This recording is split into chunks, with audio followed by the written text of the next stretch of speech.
إن الحمد لله نحمده ونستعينه ونستغفره ونؤمن به ونتوكل عليه ونعوذ بالله من شرور أنفسنا ومن سيئات أعمالنا من يهده الله فلا مضل له ومن يضلله فلا هادي له ونشهد أن لا إله إلا الله وحده لا شريك له ونشهد أن سيدنا ونبينا ومولانا محمدا عبده ورسوله أرسله الله تعالى إلى الناس كافة بشيرا ونذيرا أما بعد فإن أصدق الحديث كتاب الله وخير الهدي هدي محمد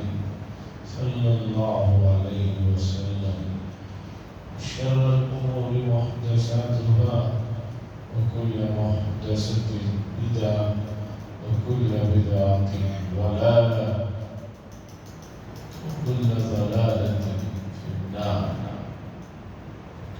قال الله تبارك وتعالى في القرآن المجيد والفرقان الحميد وذروا ظاهر الإثم وباطنه. وقال تعالى يا أيها الذين آمنوا توبوا إلى الله توبة نصوحا. وقال صلى الله عليه وسلم التائب من الذنب كمن لا ذنب له أو كما قال صلى الله عليه وسلم.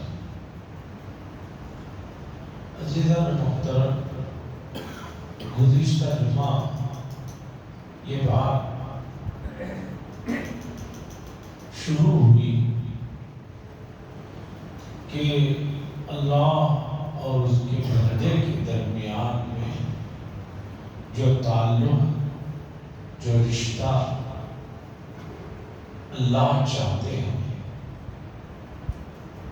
اس طرح کا رشتہ اگر قائم نہیں ہے تو اس کی پیچھے کی وجوہات کو جاننے کی ضرورت ہے۔ جیسے ایک آدمی نے ایک پورا پلان بنا کر ایک چیز بنایا، لیکن جیسے وہ چاہ رہا تھا اس طرح کا رزلٹ نہیں آتا تو وہ غور کرتا ہے کہ بھی کہاں غلطی ہوئی، کہاں مسٹیک ہوئی ہے، اس کے پیچھے لگ جائے۔ تو اسی طرح انسان بحیثیت انسان تھوڑی دیر کے لیے مذہب کے تعلق کو ذرا دور رکھیے۔ انسان بحیثیت انسان جس کے پاس عقل و شعور کی بہت زیادہ منزلیں ہیں، وہ انسان اسے سوچنا چاہیے کہ بھئی مجھے کس نے بنایا، اور جس نے بنایا اس نے مجھے کس لیے بنایا۔ یہ بات طے ہے۔ بے وقوف انسان ہی کوئی کام بغیر مقصد کے کرتا ہے،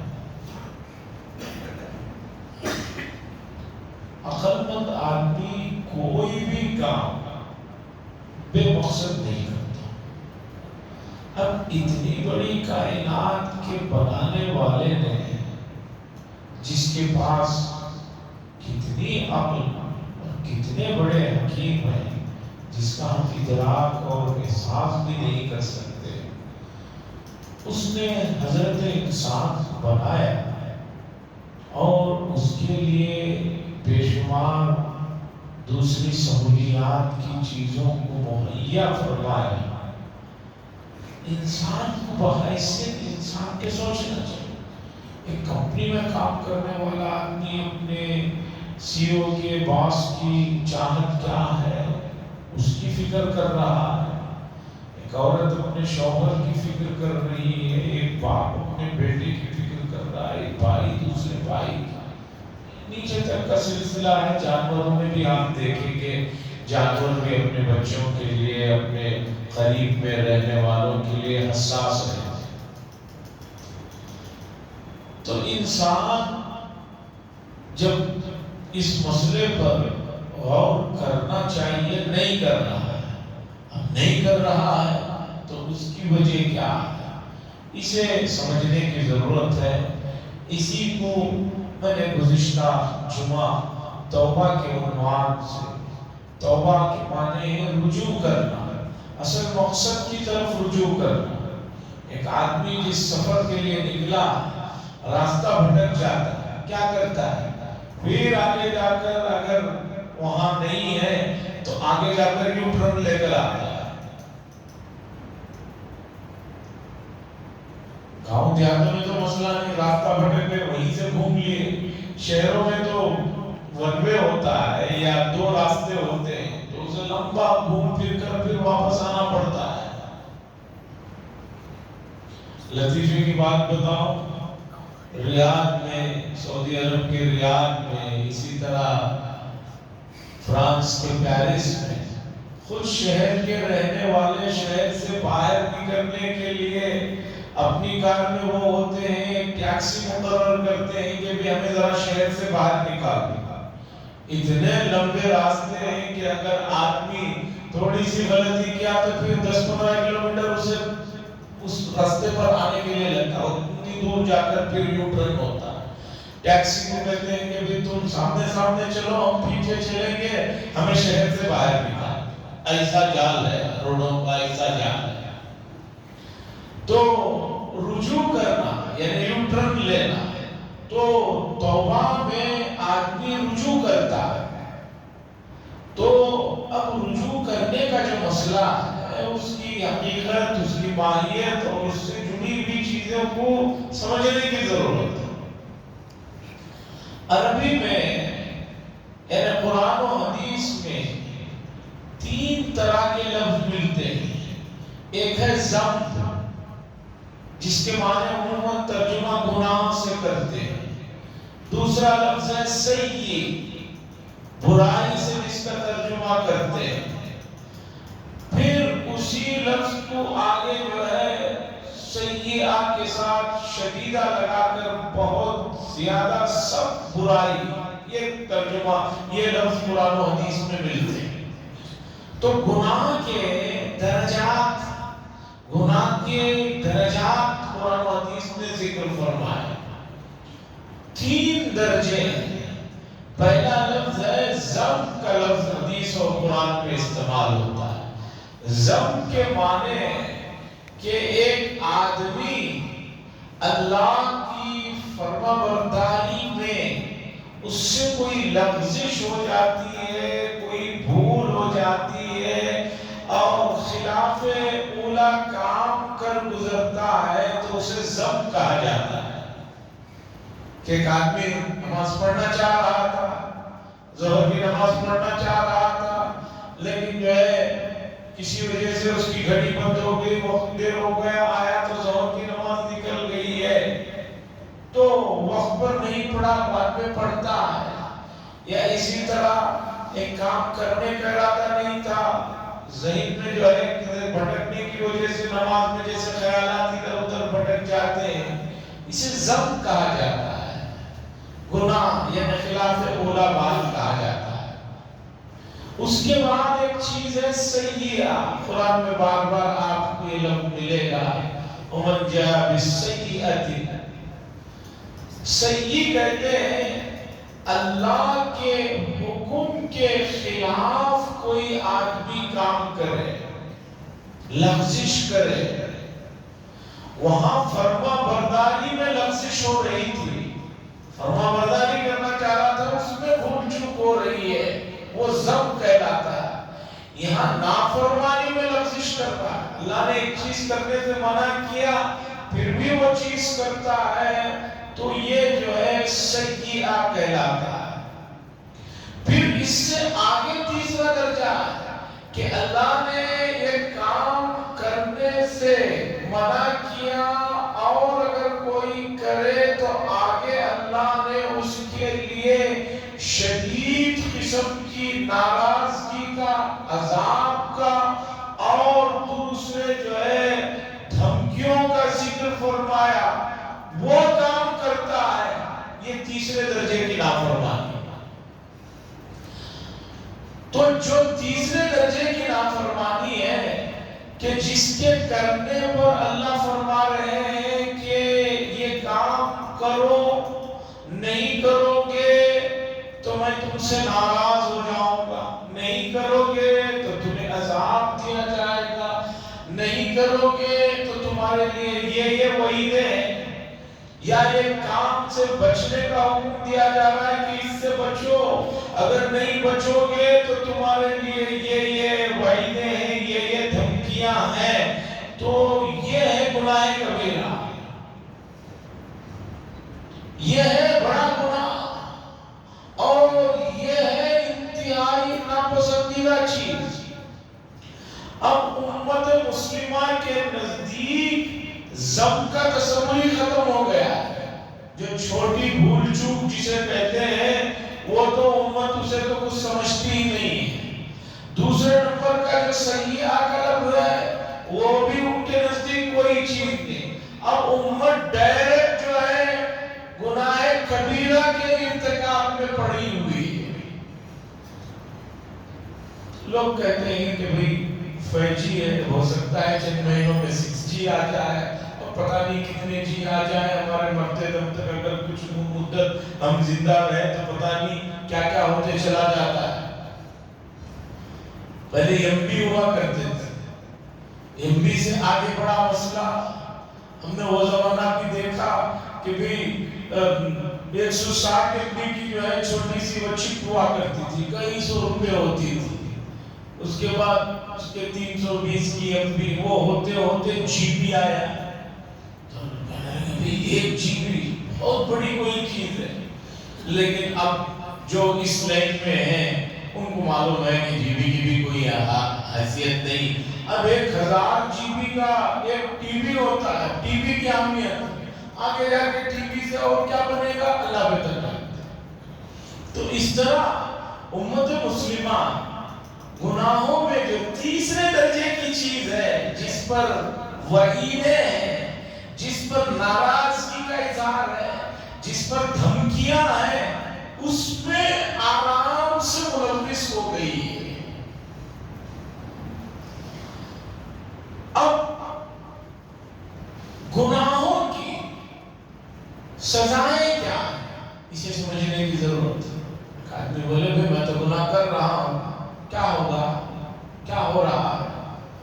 گناہوں کی جو سزائیں ہیں، قرآن و حدیث میں 3 طرح کی سزاؤں کو ذکر کیا گیا ہے۔ قرآن و حدیث میں گناہوں کی جو سزائیں ہیں ان کے 3 کیٹیگری ہیں، 3 درجات۔ پہلا نمبر نکیر، دوسرا نمبر تدبیر، تیسرا نمبر تاخیر۔ نکیر کیا ہے کہ ایک آدمی گناہ کرتا ہے، اللہ تبارک و تعالی اسے اسی وقت تنبیہ فرما دیتے ہیں۔ اس سے گناہ ہوا لیکن فوراً کوئی ایسا کام ہوا کہ جس سے اسے فوراً احساس ہوا کہ میں نے جو کام کیا ہے غلط، پکڑ کر لیتے ہیں، مال سے، جان سے، دوسری تیسری چیزوں سے، اور اسے احساس ہوتا ہے آدمی کو کہ میں نے غلط کیا، تو فوراً وہ واپس ہو جاتا ہے۔ یہ ہے نکیر۔ قرآن میں جگہ جگہ اللہ نے ذکر کیا قوموں کے واقعات کو، جب قوم کے لوگوں اترانے لگے اخذنا، ہم نے ان کی پکڑ کی، تو اس پکڑ پر بہت سارے لوگ فوراً اللہ کی طرف رجوع کر لیا، یہ نکیر ہے۔ دوسری چیز ہے تدبیر،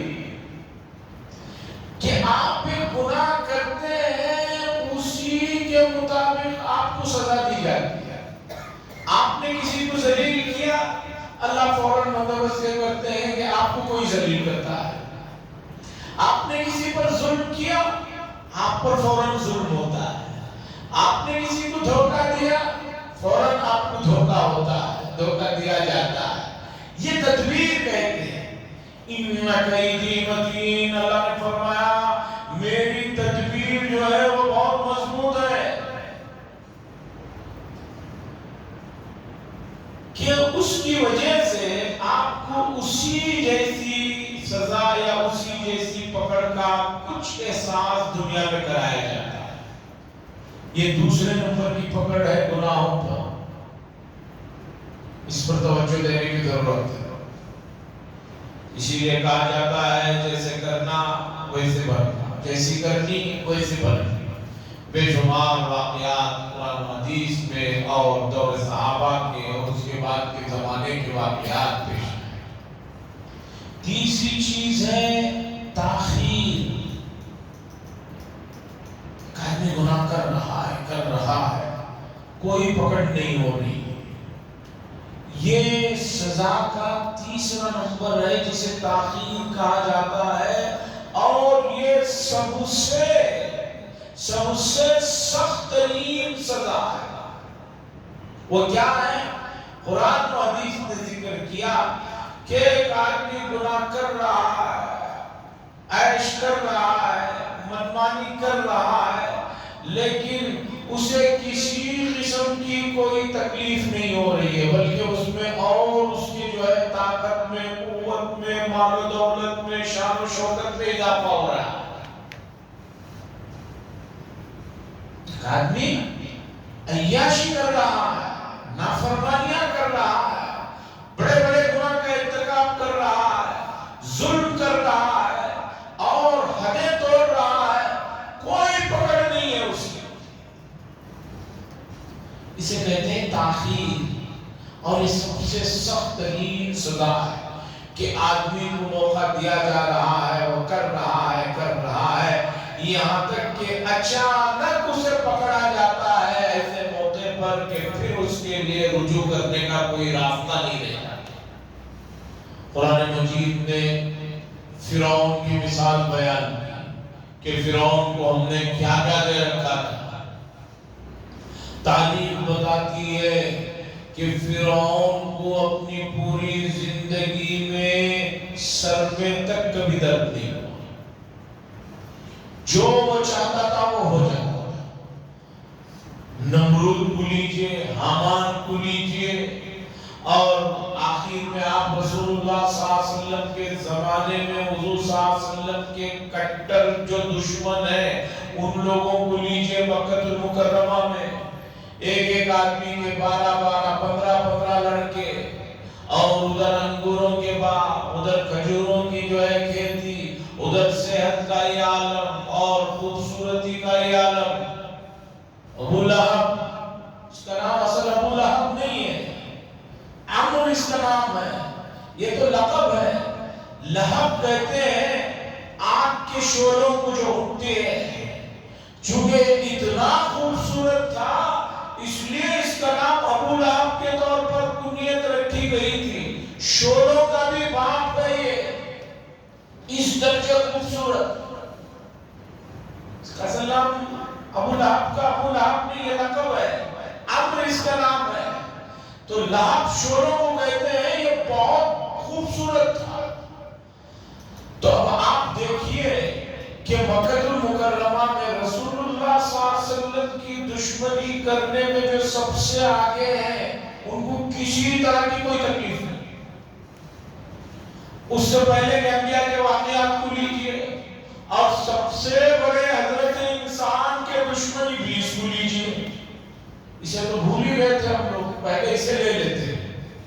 ابلیس یہ کتنا بڑا اللہ کا نافرمان ہے. آپ کو معلوم ہے کہ اللہ کے دربار میں اللہ کے ساتھ سوال جواب کیا, لیکن اللہ نے اسے کتنا کچھ دے رکھا ہے. آپ سوچیے, کب دنیا بنی ہے اللہ بہتر جانتا ہے, کب تک رہے گی یہ بھی اللہ ہی بہتر جانتا ہے.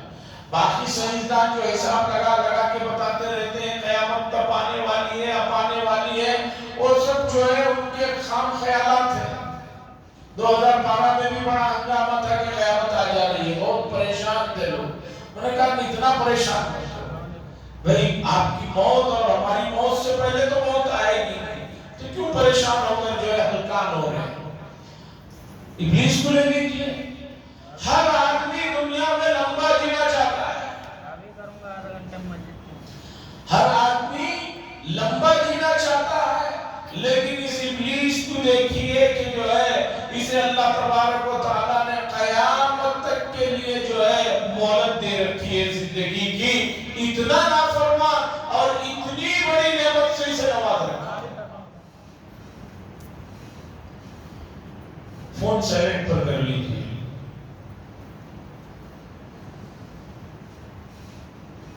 دوسرا کمالات کہیے یا اس کی جو ہے اسے بھیڑ کہیے، ابلیس کسی کی بھی شکل میں جو ہے منتقل ہو کر آ سکتا ہے، سوائے رسول اللہ صلی اللہ علیہ وسلم کے بقیہ کسی کی بھی صورت میں آ کر آپ کو کہیں بھی دھوکہ دے سکتا ہے۔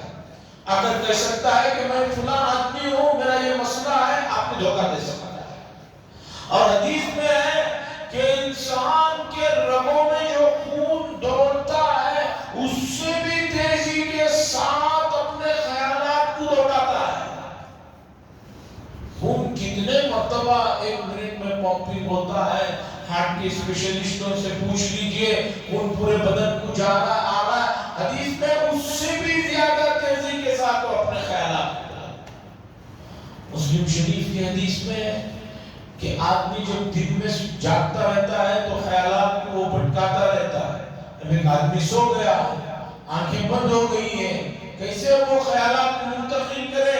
حدیث میں ہے فَإِنَّ الشَّيْطَانَ يَبِيتُ عَلَى خَيْشُومَتِهِ، صبح اٹھتے ہی ناک اچھی طرح صاف کرو، ناک میں اچھی طرح پانی ڈالو اور جو ہے ناک کو صاف کرو، اس لیے کہ رات شیطان یہاں اس کے اندر جو ہے گزارتا ہے۔ اس کی تشریح میں محدثین نے لکھا ہے آدمی جب سو جاتا ہے تو شیطان یہ ناک کے ذریعے سے خیالات کو جو ہے آدمی کے دماغ تک پہنچاتا ہے، دن میں آنکھوں کے ذریعے سے، کانوں کے ذریعے سے پہنچاتا ہے، میوزک کے ذریعے سے برے خیالات پہنچا رہا ہے، آنکھوں کو جو ہے غلط جگہ دیکھ کر خیالات کو پہنچا رہا ہے۔ آدمی سو گیا ہے تو کان اور آنکھ دونوں جو ہے معطل ہو جاتے ہیں، تو وہ ناک کے ذریعے سے خیالات کو جو ہے دماغ تک پہنچا رہا ہے۔ کتنا پاور اسے حاصل ہے، لیکن آپ جانتے ہیں اتنا پاور ہونے کے باوجود کیا وہ اللہ کے نزدیک پسندیدہ ہے؟ مردود ہے۔ آدمی ہر کام کے شروع میں بددعا کرتے ہوئے اس سے پناہ مانگتا ہے، اعوذ باللہ من الشیطان الرجیم۔ حتیٰ کہ دوسرے مذاہب والے بھی، برادران وطن بھی اسے جب یاد کرتے ہیں برائی کے ساتھ ہی یاد کرتے ہیں۔ کسی آدمی کو برا کہنا پڑتا ہے تو اسے یہی کہتے ہیں کہ بھئی یہ تو شیطان ہو گیا ہے۔ تو میں بات کر رہا تھا کہ گناہوں کے سلسلے میں جو 3 سزائیں ہیں، پہلی سزا ہے نکیر، اللہ تعالیٰ جو ہے آدمی کو کسی طرح پکڑ کر احساس دلاتے ہیں اور فوراً وہ آدمی گناہ سے باز آ جاتا ہے، ٹھوکر لگتی ہے باز آ جاتا ہے۔ دوسری ہے تدبیر، کہ آپ نے جیسے گناہ کیا، جیسے برا کیا، اسی طریقے کی برائی آپ کے ساتھ پیش آتی ہے، یہ تدبیر ہے۔ تیسری چیز ہے تاخیر، کہ اللہ تبارک و تعالیٰ ایک آدمی کو ڈھیل دیتے ہیں اور اسے جو ہے موج مستی کرنے دیتے ہیں، یہاں تک کہ اسے پکڑ ہوتی ہے اور اس کے بعد اسے سنبھلنے کا توبہ کا کوئی موقع نہیں ہوتا۔ اور اس کی مثال قرآن مجید میں گزرے ہوئے انبیاء کے واقعات ہیں، اور اسی طرح خود رسول اللہ صلی اللہ علیہ وسلم کے سخت مخالفین کا یہ ہے، اس سے سخت سزا اور کوئی نہیں ہے۔ اس سے مجھے اور آپ کو اللہ کی چیزوں کو سمجھنے سے دنیا میں موجودہ جو نظام میں گڑبڑیاں ہو رہی ہیں اس پر بعض مرتبہ دل میں جو وسوسے آتے ہیں، جو مایوسی ہوتی ہے، جو خلش ہوتی ہے، وہ مسئلہ آسانی سے سمجھ میں آ سکتا ہے۔ ہم دیکھ رہے ہیں کہ کوئی شیطان ہے تو شیطان سے شیطان بڑھتا چلا جا رہا ہے، ظلم کر رہا ہے تو ظلم سے ظلم کرتا چلا جا رہا ہے۔ شیطان دل میں خیال لاتا ہے کہ بھئی اتنا ظلم کر رہا ہے، اس کی پکڑ کیوں نہیں ہو رہی ہے، اسے جو ہے سزا کیوں نہیں دی جا رہی ہے۔ یہ اللہ کے عذابات کی تیسری قسم ہے، تاخیر، اللہ اسے ڈھیل دیتے ہیں۔ اس لیے مجھے اور آپ کو ملکوں کی، دنیا کے نظام میں ہونے والے ظلم و زیادتی پر مایوسی کا شکار نہیں ہونا چاہیے، بلکہ اسے ختم کرنے کے لیے ان کی اصلاح کرنے کی فکریں کرنا چاہیے۔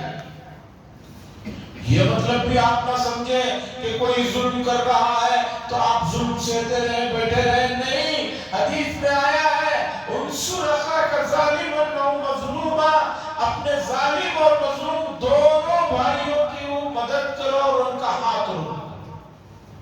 صحابہ نے کہا یا رسول اللہ، مظلوم کا تو مسئلہ سمجھ میں آتا، اس پر ظلم ہو رہا ہے، اس کی مدد کرنا چاہیے، اس کا تعاون کرنا چاہیے، ظالم کی مدد کیسے ہوگی؟ عام طور پر ذہن میں یہی آتا ہے۔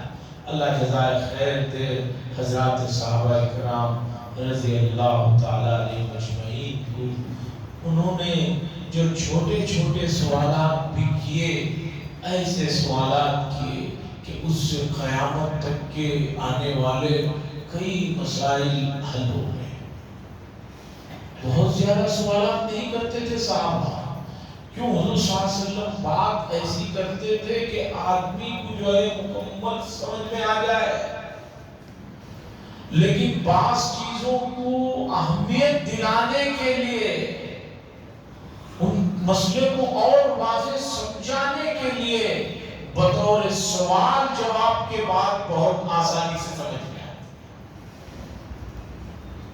حدیث کی تمام کتابوں میں ایک مشہور حدیث ہے، اس کا نام ہے حدیث جبریل۔ حدیث جبریل بڑے درجے کی حدیث ہے۔ اس حدیث میں کیا ہوا یہ کہ حضرت جبریل علیہ السلام کو اللہ نے انسانی شکل میں بھیجا۔ وہ انسانی شکل میں آئے، آ کر حضور صلی اللہ علیہ وسلم کے پاس بیٹھے، صحابہ سب بیٹھے ہوئے ہیں، اور تشہد میں ہم لوگ جیسے بیٹھتے ہیں اس طرح بیٹھے، حضور بھی اس طرح بیٹھے ہوئے تھے۔ انہوں نے حضرت جبریل جو انسانی شکل میں تھے اپنے گھٹنوں کو حضور صلی اللہ علیہ وسلم کے گھٹنوں سے لا کر ملا دیا، یعنی لگ کر بیٹھے ہوئے تھے۔ انہوں نے آ کر سوال کیا، مل ایمان، اے حضور پاک ایمان کیا ہے ہمیں بتائیے۔ حضور نے بتایا کہ ان تؤمن باللہ و ملائکتہ و کتبہ و رسلہ۔ پھر پوچھا مل اسلام، پھر اس کے بعد مل احسان، پھر اس کے بعد متی الساعہ، قیامت کب آئے گی؟ صحابہ کہتے ہیں کہ بھئی یہ کون صاحب ہیں؟ ایک تو مدینے کے نظر نہیں آ رہے ہیں کیونکہ مدینے کے سب لوگوں کو ایک دوسرے جانتے تھے، اور دوسرے باہر سے آئے ہوئے تھے صاحب، لیکن باہر سے جب بھی کوئی آدمی آتا ہے تو پہلے وہ اونٹوں پر آتے تھے، تو ریگستان میں گزرنے کی وجہ سے چہرے کے اوپر مٹی دھول بہت جم جاتی تھی، ان کے چہرے پر کوئی دھول دھپٹا بھی نہیں تھا، اور کپڑے بھی بالکل صاف تھے۔ آدمی باہر سے سفر کر کے آئے، حتیٰ کہ موجودہ زمانے میں آپ ہمارے شہری کی مثال لے لیجئے، وائٹ کپڑے پہن کر آپ یہاں سے جو ہے 1 گھنٹہ دور کہیں سٹی مارکیٹ وغیرہ ہو کر آئیے، آپ کے کپڑے کتنے کالے ہو جاتے ہیں آپ کو پتہ ہے۔ صحابہ کہتے ہیں کچھ بھی اثر نہیں، اور حضور سے سوالات کر رہے ہیں، اور حضور جب جواب دیتے ہیں تو صدقتا کہتے ہیں، آپ نے سچ فرمایا۔ اس کے بعد وہ سوالات جوابات ہوئے، صحابہ نے ان کے سوالات کو بہت غور سے سنا، اور اس کے حضور صلی اللہ علیہ وسلم کے جوابات کو بھی سنا، اور خوش ہوئے کہ بھی ہمیں یہ چیزیں معلوم ہوئی، یہ سوال ہے، یہ جواب ہے۔ اس کے بعد وہ آدمی وہاں سے اٹھے اور مسجد سے باہر نکلے۔ حضور صلی اللہ علیہ وسلم نے فرمایا ذرا دیکھو بھئی وہ مسافر آدمی آدمی کہاں ہے؟ صحابہ فوراً باہر نکل کر دیکھا تو کہیں نہیں ہے وہ صاحب۔ حضور صلی اللہ علیہ وسلم نے فرمایا جانتے ہو وہ کون تھے؟ صحابہ نے کہا اللہ و رسول عالم، اللہ اور اس کے رسول زیادہ بہتر جانتے ہیں۔ حضور نے فرمایا وہ جبریل تھے، تمہیں دین سکھانے کے لیے وہ آئے تھے اس طریقے پر۔ تو صحابہ نے سوال کیا یا رسول اللہ مظلوم کی مدد تو معلوم ہے، ظالم کی مدد کیسے ہوگی؟ انصر اخاک ظالما او مظلوما، ظالم کی مدد کیسے ہوگی؟ حضور صلی اللہ علیہ وسلم نے فرمایا ظالم کو ظلم کرنے سے روکنا یہ اس کی مدد ہے۔ ایک آدمی ظلم کر رہا ہے، اس کے ہاتھ پکڑنا، اسے روکنا کہ بھی تم نے جو کام کر رہے ہو یہ صحیح نہیں ہے، اور جو بھی طریقہ ہو، زبانی ہو، دوسرے جو طریقے ہو سکتے ہیں، دائرے میں رہ کر اخلاقیات کے قانون کے دائرے میں رہ کر اسے اس ظلم سے روکیے، تاکہ جو ہے وہ ظلم پر ظلم کر کے جو ہے اپنا ٹھکانہ جہنم نہ بنا لے۔ عزیزان گرامی، قرآن و حدیث میں انسان اور انسانوں کے معاشرے سے جڑے ہوئے مسائل کو اور ان کے جو بھی مشکلات ہیں ان تمام مشکلات کو واضح انداز میں اس کے حل کو بتایا گیا ہے۔ اگر آپ اور میں نہ سمجھنا چاہیں اور آپ اور میں اگر اس کے قریب نہ آئے تو یہ میری اور آپ کی جو ہے زیادتی ہے، یہ ہماری جو ہے نادانی ہے اور کمی بھی ہے۔ عزیزان گرامی، جو بھی چیزیں اسلام میں بطور استحباب کے بھی ذکر کیے گئے، جسے پسندیدہ قرار دیا گیا ہے، اس کے فائدے کتنے ہیں آپ اندازہ نہیں لگا سکتے۔ موجودہ زمانے میں برادران وطن کے ڈاکٹرز یہ بات کا مشورہ دیتے ہیں لوگوں کو کہ بھئی تم کتنے بھی مالدار کیوں نہ ہو، جہاں تک ہو سکے بیٹھ کر پیشاب کرو، آدھی بیماریوں سے تم لوگ بچ جاؤ۔ کھڑے ہو کر پیشاب کرنے کی جو وبا چلی ہے اس سے باز آ جاؤ، اس لیے کہ یہ آگے چل کر صحت کو بہت مسائل سے دوچار کرنے والی چیز ہے۔ ہمارا مسئلہ یہ ہے کہ ہم نے رسول اللہ صلی اللہ علیہ وسلم سے محبت کے تو دعوے بہت کرتے ہیں، رسول اللہ صلی اللہ علیہ وسلم کی بتائی ہوئی تعلیمات کو نہ سمجھتے ہیں، نہ اس پر جو ہے پریکٹیکل طور پر عمل کرنے کی کوشش کرتے ہیں۔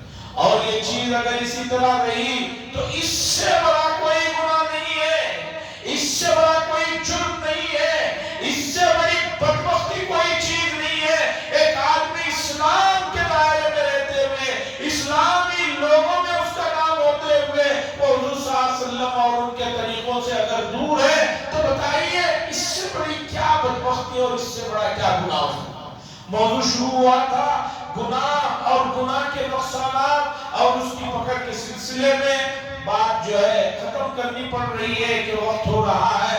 وقت میں گزارش کرتا ہوں کہ ہم سب لوگوں کو صرف اور صرف جو ہے شفا اور سکون جو ہے وہ قرآن و حدیث میں ملتا ہے، اس لیے مہربانی سے قرآن و حدیث کو پڑھنے سمجھنے کے سلسلے میں اپنا جتنا وقت ہو سکتا ہے لگا دیجئے، اس سے ہٹ کر آپ کو کہیں اور چین اور سکون نہیں ملے گا۔ وآخر دعوانا الحمدللہ رب العالمین۔